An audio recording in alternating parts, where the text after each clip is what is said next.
بسم اللہ الرحمن الرحیم۔ سب سے پہلے تو میری طرف سے انتہائی خلوص کے ساتھ آپ سب کو عید مبارک۔ بہرحال ایک رسم دنیا بھی ہے، ریت ہے، روایت ہے، لیکن بہت ساری وجوہات کی بنیاد پہ اب کی بار کچھ عید بڑی عجیب و غریب سی، بڑی آپ کہہ لیں پھیکی سی، بد مزہ سی، کچھ کرونا کی وبا کی وجہ سے تھرو آؤٹ دا ورلڈ، اور پاکستان میں پھر یہ طیارے کے حادثے کی وجہ سے بہت ہی۔ بہرحال اس میں 3 باتیں آج آپ کے ساتھ شیئر کروں گا۔ ایک تو کچھ یہ عید کے حوالے سے یہ جو کنٹروورسی ہے فواد چودھری صاحب اور مفتی منیب صاحب، یا فواد چودھری صاحب ورسز ریلیجس جو سیکشن ہے، اس کے درمیان یہ بڑی ایک بدقسمت سی کنٹروورسی ہے، اس پہ ضرور میں تھوڑی سی بات کرنا چاہوں گا۔ دوسرا یہ PIA کا جو طیارہ تباہ ہوا ہے، اس میں 97 افراد جاں بحق، 2 معجزانہ طور پہ بچ گئے ہیں، اس پہ انشاءاللہ بڑی سیر حاصل قسم کی بحث کریں گے۔ اور تیسرا آپ کے ساتھ یہ ڈسکس کرنا ہے کہ کیا جہانگیر ترین صاحب نے بغاوت کا فیصلہ کر لیا ہے؟ کیا جہانگیر ترین صاحب نے فیصلہ کر لیا ہے کہ کپتان کو اب ٹف ٹائم دینا ہے؟ یہ بڑی کام کی باتیں آپ کے ساتھ ڈسکس کرنی ہیں۔ سب سے پہلے یہ جو کنٹروورسی ہے فواد چودھری صاحب اور مفتی منیب صاحب کی، فواد چودھری صاحب یہ تقریباً کوئی 2 سال سے چلی آ رہی ہے، اور خاص طور سے اس وقت سے تو زیادہ کہ جب فواد چودھری صاحب جناب ان کی منسٹری چینج ہوئی، انفارمیشن منسٹری سے وہ گئے سائنس اینڈ ٹیکنالوجی کی منسٹری میں۔ گزشتہ برس سے ہی میں نے اس پر اس میں کنٹروورسی کیا ہے؟ کنٹروورسی یہ ہے جناب کہ فواد چودھری صاحب فرماتے ہیں کہ چاند دیکھنے کی ضرورت ہی نہیں ہے، وہ کیلنڈر جو ہے نا سالہ سال کا فلاں آپ منسٹری پہ جا کے دیکھ لیں، اور وہ کیلنڈر پہلے سے ہی جاری کر دیتے ہیں، بلکہ موصوف پہلے سے بتا بھی دیتے ہیں، اور پھر اس کے بعد ریلیجس سب کا اپنا ایک ریئیکشن دیتا ہے۔ بہت ہی انفارچونیٹ طریقے سے یہ ایک عجیب و غریب قسم کی بحث چل پڑتی ہے اور لا حاصل قسم کی بحث ہوتی ہے۔ چونکہ میں کہتا ہوں کہ یا تو بندہ ریسرچ سے بات کرے یا نہ کرے، یا تو آپ ثبوت کے ساتھ بات کریں یا آپ دلیل کے ساتھ بات کریں۔ میری عادت ہے کہ وہ رد دلیل اگر زیادہ سٹرانگ ہو تو میں مان لیتا ہوں، اگر دوسرا ثبوت اس کو کنٹرڈکشن کر دے تو تب بھی میں مان لیتا ہوں۔ میں اس طرح کا ضدی مزاج نہیں ہوں کہ جناب میں نہ مانوں والی پالیسی پہ۔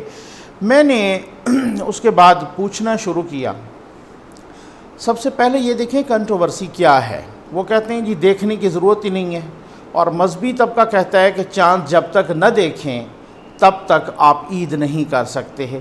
یہ فتویٰ ہے، یہ ڈیسائیڈڈ چیز ہے، یہ حضور کریم صلی اللہ علیہ وآلہ وسلم کی حدیث ہے۔ میں نے ایسا کیا کہ چونکہ رمضان ٹرانسمیشن میں اس چیز کی اویلیبلٹی ہوتی ہے تمام علماء کی، تمام مکاتب فکر کی، میں نے یہ کہا کہ بھائی دیکھیں، پہلے یہ پتہ کرنا ہے کہ کیا واقعی یہ متفقہ حدیث ہے، صحیح حدیث ہے، اتھینٹک ہے، اس کو سارے مانتے ہیں یا نہیں ہے، کیونکہ میرے لیے سب سے اہم چیز یہی تھی۔ ٹھیک ہے، دیکھیں میں بہت ہی لاجیکل انداز میں کوشش کروں گا بات کرنے کی۔ میں نے اہل حدیث سے، میں نے دیوبندی سے، میں نے بریلوی سے، میں نے اہل تشیع سے، میں تمام مکاتب فکر کے علماء سے میں نے ایک ہی کوشچن کیا۔ میں نے کہا سر آپ یہ بتائیں کہ ہم تو چلیں بڑے کم علم سے بندے ہیں، آپ مجھے یہ بتائیں کہ کیا واقعی تمام مکاتب فکر کے نزدیک یہ حدیث ہے کہ آپ چاند دیکھ کے ہی کریں گے عید، ادروائز نہیں کروں؟ انہوں نے کہا جی بالکل متفقہ طور پہ، اور تمام مکاتب فکر شیعہ، سنی، بریلوی، دیوبندی، اہل حدیث جتنے بھی ہیں، سلفی جتنے، میں نے مختلف مکاتب فکر کے علماء سے رابطہ کیا، انہوں نے کہا جی یہ بالکل ہمارے ہاں بھی ہے، کتابوں میں بھی ہے، اتھینٹک ہے، موسٹ اتھینٹک ہے۔ بس میں پھر سمجھ گیا۔ میں نے کہا جب میرے رسول اکرم صلی اللہ علیہ وآلہ وسلم نے 1400 برس پہلے فرما دیا، اور وہ رسول کہ جو ابھی سائنس اینڈ ٹیکنالوجی کا وجود ہی کوئی نہیں تھا، وہ تب بھی معراج پہ ہو کے آ گئے، اور تب بھی وہ ٹائم کا رکنا اور سارا کچھ وہ آپ کو پتہ ہے، تو میرا تو ایک عقیدہ ہے، میرا عقیدہ کیا، میرا یہ ایمان ہے کہ ان کی جو نگاہ ہے وہ تحت الثری سے لے کر عرش اولی تک دیکھ سکتی ہے، اور وہ دیکھنے کے قابل ہے اور ان کو اختیار حاصل ہے۔ کیا ان کو یہ نہیں معلوم تھا کہ میری امت اتنی ایڈوانس ہو جائے گی کہ جناب وہ ایک کیلنڈر بنا لے گی اور وہ جناب ایڈوانس میں وہ چاند کی تاریخوں کا تعین کر لے گی؟ جب انہوں نے فرما دیا نا کہ چاند دیکھ کے، تو پھر یہ 100% اس میں پھر اس کے بعد بحث ختم ہو جاتی ہے کہ آپ نے دیکھ کے کرنا ہے۔ ہاں یہ بات ہے کہ اس کے لیے ضروری نہیں ہے، میں سمجھتا ہوں کہ کوئی مولوی دیکھے، کوئی عام بندہ بھی دیکھے، کوئی صاحب ایمان دیکھے، مسلمان دیکھے، کوئی اس طرح کا شخص دیکھے جس میں وہ شرائط پائی جاتی ہیں، اور بھی اشخاص دیکھیں۔ دیکھنا مسئلہ کہنے کا یہ ہے کہ مون سائٹنگ، تو اب اس میں سمجھتا ہوں کہ سارے بجائے اس کے چودھری صاحب ایک بیان دیں، ادھر سے بیانات آنا شروع ہو جائیں، یہ کشمکش شروع ہو جائے، پرائم منسٹر صاحب بھی خاموش ہوں، باقی حکومتی مشینری بھی خاموش ہو، باقی ان کی ایک دوسرے کے ساتھ کوئی سلو بھی نہ کروائے، تو میں تو اس کنٹروورسی کو ایک بہت ہی بدقسمتی سمجھتا ہوں، اس کے علاوہ کچھ نہیں سمجھتا۔ اللہ کرے کہ یہ سارٹ آؤٹ ہو جائے، اس کو ہونا بھی چاہیے۔ اب آ جائیں جناب پی آئی اے کی اس طیارے پر 97 مسافر جاں بحق ہو گئے، 2 معجزانہ طور پہ بچ گئے، بہت بڑی بات ہے۔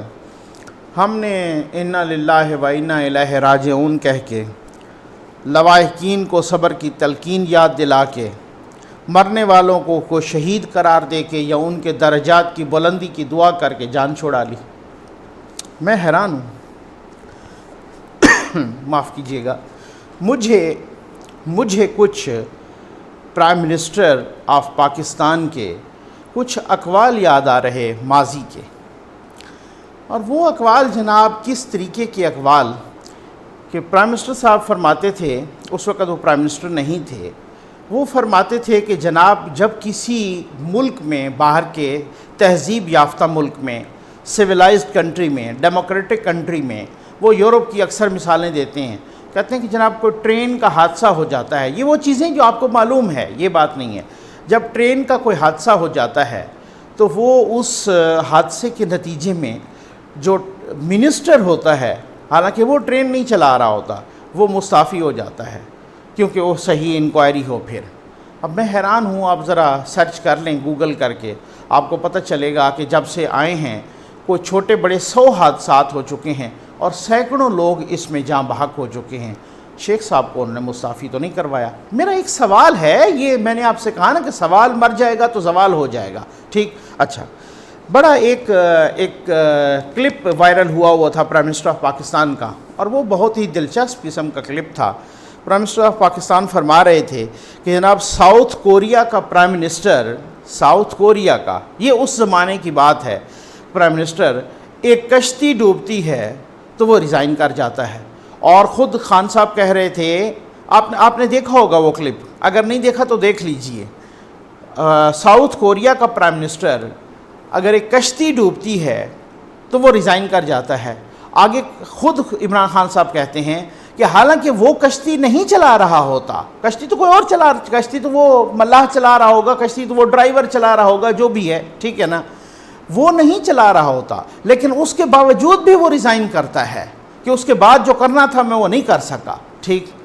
اب میں پوچھنا چاہ رہا ہوں کہ یہ کشتی کیا، یہ تو پورے کا پورا جہاز گر گیا، 97 مسافر چلے گئے، اب مجھے بتائیں کوئی مستعفی ہوا؟ پرائم منسٹر صاحب سے بھی میں چلے نہیں کہتا، پرائم منسٹر صاحب اتنا کریں کہ جو پی آئی اے کے چیئرمین صاحب ہیں، اس چیئرمین صاحب سے جو پی آئی اے کے ہیڈ ہیں، ان کو مستعفی کرا دیں، ان کو مستعفی کرا کے انکوائری بھی کرائیں، اور اگر اس طرح کی کوئی نکلتی ہے ٹیکنیکل فالٹ یا اس طرح کا مسئلہ تو پھر ان کو سزا بھی دلوائیں، اتنا کر لیں۔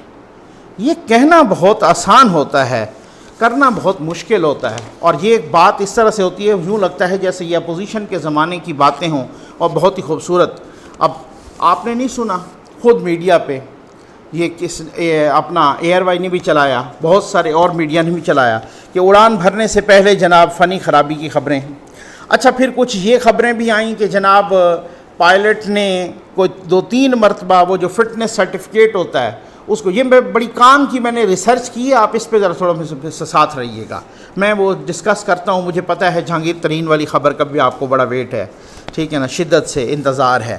بہت بے صبری کے ساتھ۔ پائلٹ نے 2-3 مرتبہ جو ہے نا اس فٹنس سرٹیفکیٹ کو سائن کرنے سے انکار کیا۔ یہ کیا چکر ہے؟ اچھا جناب وہ پرزے نہیں منگوائے جا رہے۔ اچھا اس کے بعد جناب میں نے یہ کیا، میں نے ذرا گوگل سے سرچ کی کہ میں دیکھوں تو صحیح کہ یار دنیا کی جو سیفسٹ ایئر لائنز ہیں ان میں کہیں PIA کا نمبر بھی آتا ہے۔ میں نے 10 دیکھیں، 20 دیکھیں، 30 دیکھیں، نہیں کہیں پر مجھے PIA کا نمبر نہیں نظر آیا۔ اس کے بعد میں نے کہا کہ جو low cost safest airlines ہیں یہ آپ چیک کر سکتے ہیں، شاید ہو سکتا ہے کہ PIA کا نمبر ان میں آ جائے۔ ان میں بھی PIA کا نمبر میں نے نہیں دیکھا۔ جو لو کاسٹ یعنی جن کی پرائسز فیئر جو ہے نا وہ کم ہیں، لو کاسٹ جو ہیں ایئر لائنز ان میں کہیں PIA کا نمبر ہے نہیں ہے۔ اب اس کے بعد میں نے ایک اور چیز دیکھی، میں نے کہا کہ دنیا کی جو موسٹ پنکچول، موسٹ ریگولر یعنی ان ٹائم جو ایئر لائنز ہیں میں دیکھ لوں اس پہ تو پیسے نہیں لگتے، ٹھیک ہے نا، اس پہ تو یعنی کہ آپ اگر طیارہ ایک ٹائم سے اڑاتے ہیں، آپ لیٹ نہیں ہوتے، آپ پنکچول ہوتے ہیں، آپ ریگولیرٹی کا ٹائم کا خیال رکھتے ہیں، وقت کے پابند ہوتے ہیں، کہیں ان میں نام ہو، بدقسمتی سے ان میں بھی میری PIA کا نام نہیں تھا۔ میں حیران ہوں، ہمارے ہاں یہ کہا جاتا ہے جناب مشینری ہے نا فیل ہو گئی، بھائی یہی مشینری ایمریٹس میں کیوں نہیں فیل ہوتی؟ یہی مشینری وہ کنٹاس ہے غالباً، یہی مجھ سے غالباً اگر کوئی تلفظ کی غلطی ہو گئی تو وہ آسٹریلین ایئر لائنز وہاں کیوں نہیں فیل ہوتی؟ یہاں قطر ایئر ویز میں فیل کیوں نہیں ہوتی؟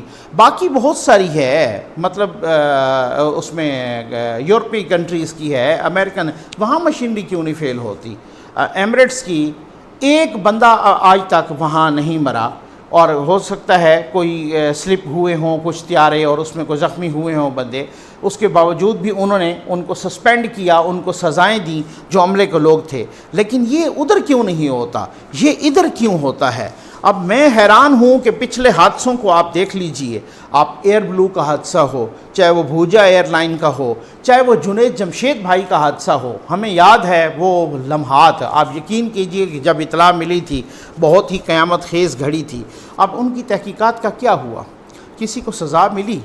سزا کو چھوڑ دیں، کوئی تحقیقات سامنے آئیں، کوئی تحقیقات پبلک ہوئیں، اور تو اور بہت سارے حادثوں میں تو ابھی تک جو انشورنس کی اماؤنٹ تھی وہ بھی نہیں ادا ہوئی۔ اب حالت تو یہ ہے، میں ایک ایکسپرٹ کا ایک آرٹیکل پڑھ رہا تھا، پائلٹ تھے، انہوں نے ایک آرٹیکل لکھا، میں حیران ہوں، انہوں نے ایک لطیفہ نما چیز لکھی اور کہتے ہیں کہ جی PIA کا ایک طیارہ تھا جو کسی، یہ آپ سنیے گا بہت دلچسپ، اور دلچسپ تو کیا بہت ہی، بس میں اب کیا کہوں، بدقسمت سمجھ لیں۔ PIA کا ایک طیارہ تھا جو کسی یورپی ملک جا پہنچا، چیکنگ کی گئی، چیکنگ کے بعد یہ معلوم ہوا کہ انجن کو جو فیول پرووائڈ کرتا ہے نا پائپ، اس کو بند ہونا چاہیے تھا کلپ سے، اس کو کلپ سے بند نہیں کیا گیا بلکہ تاریں لگا کے، رسیاں اور تاریں لگا کے باندھا گیا، اور اسے اس تاریں لگا کر نا اس کو کیا کر دیا گیا، تاروں کو بل دے کر انجیکٹر سے جوڑ دیا گیا۔ اب وہ کہتا ہے، وہ پائلٹ صاحب لکھتے ہیں، وہ کہتے ہیں کہ اتنی لمبی فلائٹ کو ٹیکنیکل گراؤنڈ سٹاف نے جگاڑ لگا کے بھیج دیا۔ اب آپ یہ بتائیں کہ طیارہ وہاں پر ہولڈ کر لیا گیا، وہ کہتے ہیں بھاری جرمانہ ہوا PIA پر۔ اب یہ ریسنٹلی میں سن رہا تھا ایک اپنا ٹیلی ویژن پہ، نیوز چینل پہ، کہ ایک فلائٹ تھی، غالباً اس کے مسافر اگر سن رہے ہوں تو وہ میری گواہی بھی دیں گے، وہ کہہ رہے ہیں کہ جناب وہ تھی PK 704، ٹھیک، ٹورانٹو سے کراچی آ رہی تھی۔ اچھا اسی فلائٹ میں فالٹ تھا، پہلے اس کو لاہور سے ٹورانٹو بھیجا گیا اسی فالٹ کے ساتھ۔ اب وہ ٹورانٹو سے کراچی آ رہی تھی، 400 مسافر اس پہ سوار تھے، اسے ایک انجن پر پاکستان لانے کی کوشش کی گئی، ایک انجن پہ۔ ایک مسافر چلانے لگا، اس نے سن لیا نا کسی سے کہ جی وہ ان کا جو ٹیکنیکل سٹاف تھا وہ بات کر رہے تھے، انہوں نے اب شور شرابہ کیا، اور وہ جناب انہوں نے اس طریقے سے احتجاج کرنا شروع کر دیا تمام مسافروں نے۔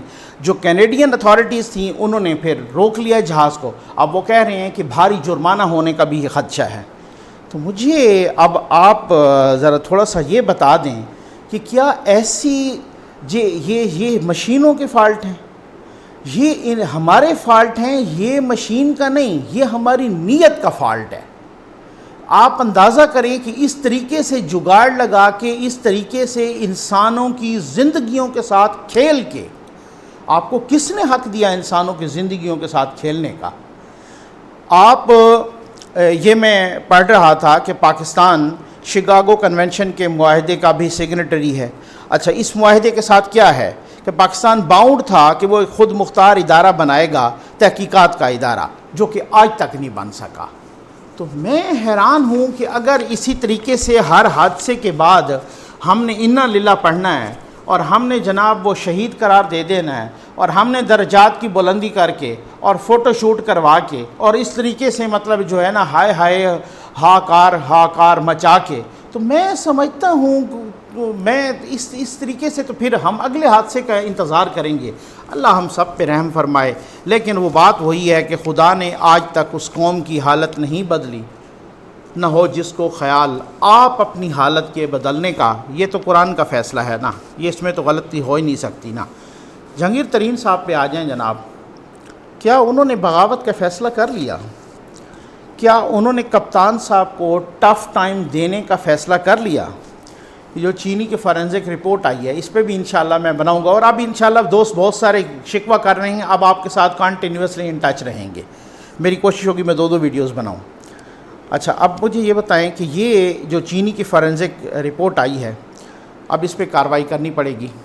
اب مسئلہ یہ ہے کہ بہت سارے ماہرین، بہت سارے سیاسی زعماء، بہت سارے سیاسی کھلاڑی کہہ رہے ہیں کہ جناب مشکل لمحہ ہے، اب اگر کارروائی ہوتی ہے تو حکومت جاتی ہے، اور اگر کارروائی نہیں ہوتی تو ساکھ جاتی ہے۔ مطلب اب آپ اندازہ کریں کہ نہ تو ایسا کہ جناب آپ سلیکٹڈ اور ٹارگیٹڈ کارروائی کر لیں، اس سے بھی کام نہیں چلے گا۔ کارروائی تو جس کا نام لیا ہے شوگر فورینزک رپورٹ نے، سب کے خلاف کارروائی کرنی پڑے گی۔ اور اگر کارروائی خسرو بختیار کے خلاف بھی ہوتی ہے، جو کہ اس دن شہزاد اکبر صاحب نے بیٹھ کے، ابھی انکوائری بھی، کارروائی شروع بھی نہیں ہوئی، لیکن انہوں نے کہا دیا جناب وہ تو ان کی بھائی کی مل ہے، تو مطلب انہوں نے ایک طرح سے ان کو بچانے کی کوشش کی۔ اور اسی طریقے سے میں حیران ہوں، میں نے رپورٹ، میں مسلسل دیکھ رہا ہوں رپورٹ، مجھے عثمان بزدار صاحب کا کہیں ذکر نہیں آیا کہ جناب میں حیران ہوں کہ وہ اس طریقے سے، پہلی رپورٹ میں ان کے ذکر ان کا تھا، اور میں نے اس کی جو ضمنیاں تھیں وہ آٹے کی رپورٹ میں، اس میں بھی، اور بہت خطرناک قسم کے ان کے بیانات تھے، وہ میں نے آپ کے ساتھ شیئر کیے تھے۔ تو یہ تو پھر یہ کیسے ہو سکتا ہے کہ جناب پوری کلاس کو سزا دے دیں، مانیٹر صاحب بچ جائیں؟ یہ تو بڑا مسئلہ ہوگا نا۔ اچھا، عثمان بزدار صاحب کا باقی جو سبسڈی کا فیصلہ ہو یا جو ایکسپورٹ کا فیصلہ ہو، وہ اسد عمر صاحب کی سربراہی میں اقتصادی رابطہ کمیٹی نے وہ اجازت دی، پھر اس کے بعد اس کی اپروول دی کابینہ نے، کابینہ کے ہیڈ ہیں جناب پرائم منسٹر آف پاکستان۔ تو یہ تو تانے بانے بہت دور تک جائیں گے، یہ کس طرح کی یہ سلسلہ کہیں میں سمجھتا ہوں کہ یہ رکے گا نہیں۔ لیکن میں آپ کے ساتھ دوسری بات میں نے کرنی ہے۔ میں نے جہانگیر ترین صاحب کا ایک انٹرویو سنا، دیکھا ندیم ملک صاحب کے ساتھ، انہوں نے بھائی بہت امپورٹنٹ بات کی ہے، یہ بات ایسے ہی گول مول ہو گئی ہے، لیکن میں سمجھتا ہوں کہ آپ نے بھی دیکھا ہوگا۔ انہوں نے کہا ہے جناب اپنی قربانیاں گنوائی ہیں بھائی، انہوں نے بڑے احسانات گنوائے ہیں، اور انہوں نے کہا کہ خیر میں کہہ بھی دیا ہے بہت کچھ، اور یوں سمجھ کچھ کہا بھی نہیں۔ تو انہوں نے کہا کہ جی بس ٹھیک ہے، میں نے کیا احسانات گنوانے ہیں۔ حالانکہ آپ کو وہ یاد ہے کہ پچھلی فورینزک رپورٹ آئی چینی کی، جو انکوائری رپورٹ آئی، اس کے بعد ہم نے دیکھا کہ ایک صحافی نے جہانگیر ترین صاحب کی اس مہنگی 2.25 کروڑ کی لینڈ کروزر کے وہ کاغذات جو ہے نا وہ ڈال دیے سوشل میڈیا پہ، اور ساتھ لکھا کہ یہ خان صاحب کو تحفتاً دی گئی تھی، اور ساتھ یہ بھی کہا کہ جناب کہ اس کے جو ایون جو ٹوکن تھے وہ بھی جہانگیر ترین صاحب کی کمپنی اور علی ترین وہ پے کر رہے تھے۔ اب پتہ چلا ہے کہ جناب 9 سال کے بعد جو لینڈ کروزر 2011 میں لی گئی تھی اور وہ خان صاحب کے استعمال میں تھی، تو اب پتہ چلا ہے کہ جناب خان صاحب نے 9 سال کے بعد وہ لینڈ کروزر استعمال کر کے جہانگیر ترین صاحب کو واپس کر دی ہے. اب میں پتہ نہیں، مجھے نہیں پتا کہ اور کیا کیا چیزیں ان کو واپس کرنی پڑیں گی. جب وہ اسی طرح سے پوائنٹ آؤٹ کرتے آئیں گے تو پھر وہ کس طریقے سے. لیکن انہوں نے جہانگیر ترین صاحب نے کہا ہے کہ جناب میری بڑی قربانیاں ہیں، میں ان کو گنوانا نہیں چاہتا. جو سب سے بڑی قربانی ہے نا، پوائنٹ ٹو بی نوٹڈ، کہتے ہیں جو سب سے بڑی قربانی ہے وہ میری قربانی ہے جو نااہلی والی. ندیم ملک صاحب نے ان سے پوچھا بھائی نااہلی والی کیا قربانی، مطلب آپ کیا کہہ رہے ہیں کہ اس کے، یہ تو بڑی خطرناک بات ہے. نااہل تو آپ کو کیا تھا سپریم کورٹ آف پاکستان نے. انہوں نے کہا جی ہاں، وہ میری نااہلی جو کی گئی تھی وہ نااہلی ایک بیلنسنگ ایکٹ تھا. So very very alarming. یہ بہت ہی، میں سمجھتا ہوں کہ انہوں نے کہا کہ وہ بیلنسنگ ایکٹ تھا. بیلنسنگ ایکٹ، جی ہاں، انہوں نے کہا جناب وہ بیلنسنگ ایکٹ تھا. وہ بیلنس کیا گیا تھا نواز شریف کی نااہلی کے ساتھ میری نااہلی کو. کہتے ہیں کہ جناب ہم دونوں میں سے، یعنی عمران خان اور مجھ میں سے یا جہانگیر ترین میں سے، دونوں میں سے کسی ایک کو قربانی کا بکرا بنانا تھا اور قربانی کا بکرا مجھے بنایا گیا. اب میزبان نے سوال کیا کہ جناب اس میں اس وقت کے چیف جسٹس ثاقب نثار صاحب بھی انوالو تھے، آپ کیا کہیں گے؟ اس نے کہا میں کیا کہوں گا، سب کو پتہ ہے. اب آپ اندازہ کریں، یہ ایک سوالیہ نشان ہے میرے بھائی آپ کے جوڈیشل سسٹم پہ. آج جہانگیر ترین نے کہا ہے اگر کل کو کوئی جج کہہ دے تب کیا ہوگا. بے شک وہ ریٹائرمنٹ کے بعد کہہ دے، بے شک وہ اس سسٹم کے، یہ گورنمنٹ کے جانے کے بعد کہہ دے، بے شک کوئی اور رسپانسبل بندہ کہہ دے، پھر کیا ہوگا. اور اس سے پہلے ہوا نا، اس سے قبل ذوالفقار علی بھٹو کے کیس کو دیکھ لیں. جسٹس نسیم حسن شاہ نے اپنی کتاب میں بھی لکھا، اور جسٹس نسیم حسن شاہ صاحب تقریباً کوئی 2-3 ٹی وی انٹرویوز میں بھی کہہ چکے ہیں کہ ہم پہ پریشر تھا. انہوں نے یہ بھی بتایا پریشر تھا کن کا، اور کہ ذوالفقار علی بھٹو کو کیپٹل پنشمنٹ دینی ہے. اب آپ اندازہ کریں اس کے بعد آپ کی کریڈیبلٹی کیا رہ جاتی ہے. اس سے آپ آ جائیں نواز شریف صاحب کے کیس پہ. ارشد ملک صاحب کی ویڈیو میں نے ایک ایک لفظ سنا ہے، صرف سنا نہیں، اس کا بڑا کرٹیکل انالیسس بھی کیا ہے. میں اس پہ بھی کبھی ویڈیو بناؤں گا. میں نے ان کا ایفیڈیوٹ پڑھا ہے، وہ ایفیڈیوٹ بھی بہت دلچسپ ہے، اگر آپ کہیں گے تو میں اس پہ بھی ویڈیو بناؤں گا. اور وہ ایفیڈیوٹ پڑھنے کے لائق ہے. ٹھیک جس طریقے سے اب آج بھی اسلام آباد ہائی کورٹ نے چند روز پہلے اس خفگی کا اظہار کیا ہے، چیف جسٹس صاحب بھی تھے اپنا عطر من اللہ صاحب اس کیس میں. انہوں نے کہا ہے کہ جناب کہ یہ ایف آئی اے کارروائی کیوں نہیں کر رہا ارشد ملک کے خلاف. اب میں حیران ہوں کہ یہ نظام انصاف پہ ایک اتنا بڑا سوالیہ نشان ہے. مجھے ایک چھوٹا سا، بس ویڈیو تھوڑی سی لمبی ہو جاتی ہے لیکن یہ بہت کام کی باتیں ہوتی ہیں، مجھے ایک چھوٹا سا واقعہ یاد آ رہا ہے، اور وہ واقعہ ہے، اب دیکھ لیں پھر اس کے بعد آپ کو اندازہ ہو جائے گا اس چھوٹے سے واقعے کے بعد کہ انصاف کرنا کتنا مشکل کام ہے اور کتنا احتیاط کا کام ہے، اور اس انصاف کے کام میں ڈنڈی مارنا کتنا بڑا جرم ہے.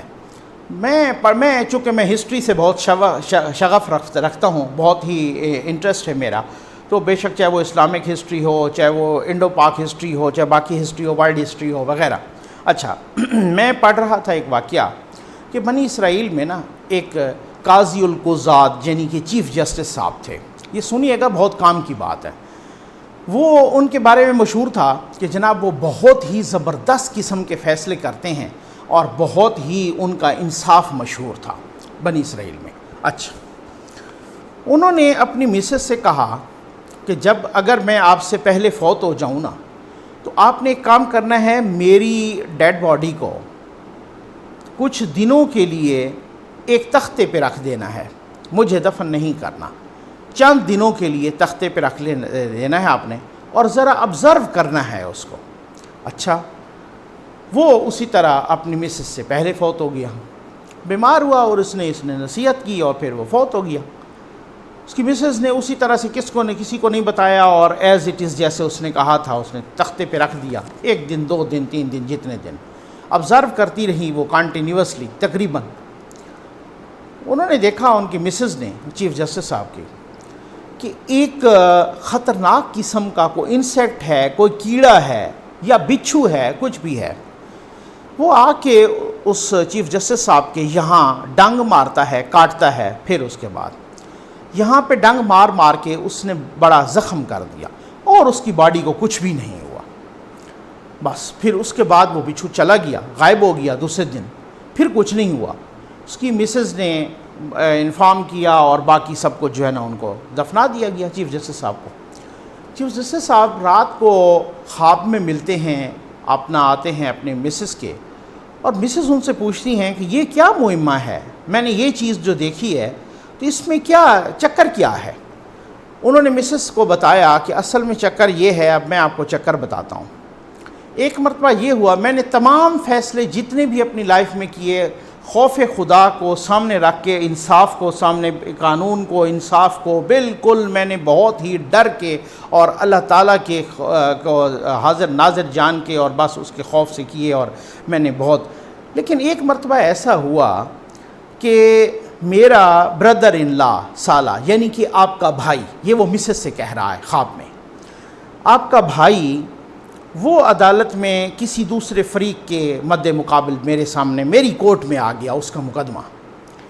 میں نے بس دل میں یہ خواہش کی کہ یار اللہ کرے کہ میں مشکل میں نہ پھنسوں، اللہ کرے کہ یہ جو میرا بردر ان لا ہے یہ حق پہ ہو، تاکہ میں اس کے حق میں فیصلہ دے سکوں، اللہ کرے کہ یہ حق پہ ہو، اللہ کرے کہ یہ غلط سائیڈ پہ نہ ہو۔ اب مجھے پتہ تو نہیں تھا، ابھی تو مثلا جو اس وقت کا جو رواج تھا، جو جرح ہونی تھی، جو بھی ہونا تھا، ابھی بحث ہونی تھی، ابھی میں نے کیس کی مثلا فائل ہے یا کیس کی ڈیٹیل وہ نہیں دیکھی تھی، لیکن تمہارا بھائی یعنی میرا بردر ان لا اور دوسرا فریق وہ آیا، اور میں نے بس یہ خواہش کی دل میں کہ اللہ کرے کہ وہ حق پہ ہو، ٹھیک ہے، اچھا، اور ویسے ہی ہوا کہ تمہارا بھائی بالکل حق پہ تھا، حق بجانب تھا، تمہارا بھائی بالکل ٹھیک تھا، اور میں نے الٹیمیٹلی تمہارے بھائی کے حق میں فیصلہ دے دیا۔